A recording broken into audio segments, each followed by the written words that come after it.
ನಮಸ್ಕಾರ, ನಾಯಕ್ಸ್ ಅಡುಗೆ ಮನೆಗೆ ಸ್ವಾಗತ. ನಾನಿವತ್ತು ಸಾಂಪ್ರದಾಯಿಕವಾದ ತಿಂಡಿ ಬಸಳೆ ಪುಂಡಿಯನ್ನು ಮಾಡ್ತಾ ಇದ್ದೇನೆ. ನಾನು ಬಸಳೆ ಪುಂಡಿಗೆ ಪುಂಡಿ ಮಾಡಲಿಕ್ಕೆ ಒಂದು 6 ಗಂಟೆಗಳ ಕಾಲ ನೆನೆಸಿಟ್ಟಿದ್ದೆ ಕುಚ್ಚಲಕ್ಕಿ ಅರ್ಧ ಸೇರು. ಅದನ್ನೀಗ ಕಡಿತಾ ಇದ್ದೇನೆ.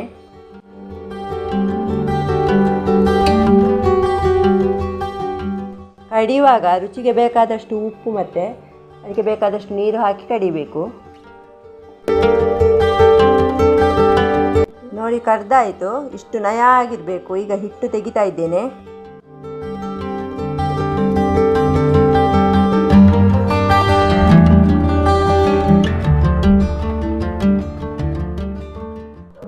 ನೋಡಿ, ಹಿಟ್ಟು ತೆಗೆದಾಯಿತು. ಈಗ ಇದನ್ನು ಬಿಸಿ ಮಾಡಿ ಗಟ್ಟಿ ಮಾಡಬೇಕು.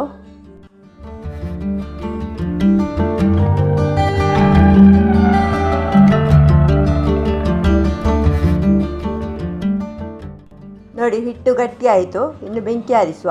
ಹಿಟ್ಟು ಸ್ವಲ್ಪ ತಣ್ಣಗಾಗಲಿ, ಮತ್ತೆ ಉಂಡೆ ಮಾಡಲಿಕ್ಕೆ ಉಂಟು. ನೋಡಿ, ಹಿಟ್ಟು ತಣಿಯಿತು. ಈಗ ಸಣ್ಣ ಸಣ್ಣ ಉಂಡೆಗಳಾಗಿ ಮಾಡ್ತೇನೆ.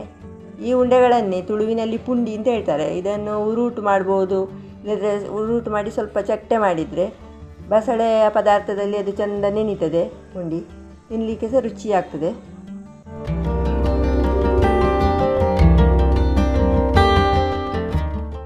ಪುಂಡಿ ಮಾಡಿ ಆಯಿತು. ಇನ್ನು ಇಡ್ಲಿ ಪಾತ್ರೆಯಲ್ಲಿ ಬೇಯಲಿಕ್ಕಿಡುವ. ಪುಂಡಿ ಬೇಯ್ತಾ ಇರಲಿ.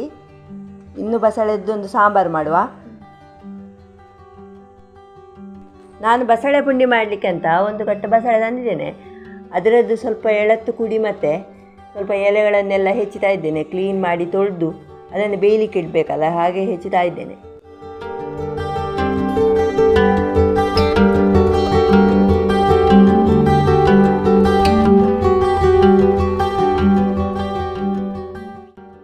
ಬಸಳೆ ಹೆಚ್ಚಾಯಿತು.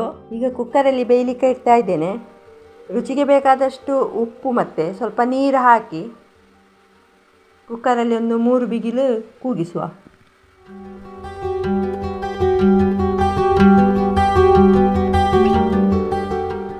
ಮೂರು ಬಿಗಿಲಲ್ಲಿ ಬಸಳೆ ಚೆಂದ ಬೆಂದಿದೆ.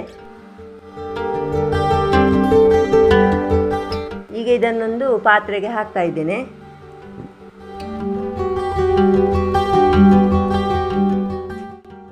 ಬಸಳೆ ಪುಂಡಿಯ ಸಾಂಬಾರಿಗೆ ಬೇಕಾಗುವ ಸಾಮಗ್ರಿಗಳು: 1 ಗಡಿ ತೆಂಗಿನಕಾಯಿಯನ್ನು ತುರಿದಿಟ್ಟಿದ್ದೇನೆ, ಮತ್ತು ಒಂದು 3-4 ಮೆಣಸು, ಮತ್ತು ಸ್ವಲ್ಪ ಕೊತ್ತಂಬರಿ ಬೀಜ 1-1.5 ಚಮಚದಷ್ಟು, ಮತ್ತು ಸ್ವಲ್ಪ ಹುಳಿ. 3 ಬಗೆ ಇದ್ದರೆ ಆಯಿತು. ಇದನ್ನು ಅರೆದುಕೊಂಡು ಬರ್ತೇನೆ.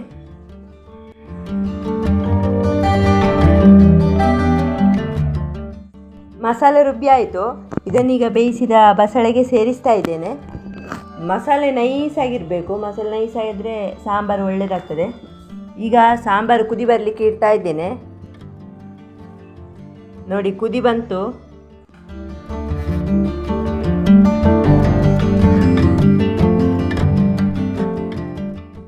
ಬಸಳೆ ಬೇಯಿಸುವಾಗ ಉಪ್ಪು ಹಾಕಿದ್ರಿಂದ ಉಪ್ಪು ನೋಡಿ ಬೇಕಿದ್ರೆ ಹಾಕಬೇಕು. ಈಗ ಪುಂಡಿ ಬೆಂದಿದೆ.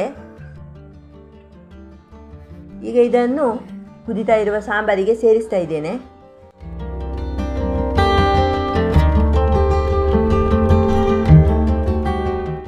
ಈಗ ಚೆನ್ನಾಗಿ ಮಿಕ್ಸ್ ಮಾಡಿ ಉಪ್ಪೆಲ್ಲ ಸರಿಯಾಗಿದೆ ಅಂತ ನೋಡಬೇಕು.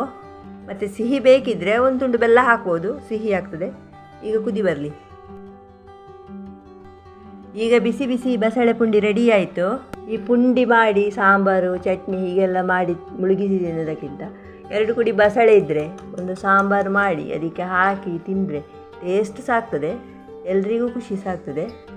ತಿನ್ನಲಿಕ್ಕೆ ಒಂದು ಬೆಳಿಗ್ಗೆ ತಿಂಡಿ ಸಾಕ್ತದೆ. ನೀವು ಕೂಡ ಬಸಳೆ ಸಿಕ್ಕಿದರೆ ಇದೇ ಥರ ಪುಂಡಿ ಮಾಡಿ ಹೇಗಾಗಿದೆ ಅಂತೇಳಿ ಕಮೆಂಟ್ಸ್ ಮೂಲಕ ತಿಳಿಸಿ. ಇನ್ನು ಮುಂದಿನ ವಿಡಿಯೋದಲ್ಲಿ ಸಿಗುವ. ನಮಸ್ಕಾರಗಳು.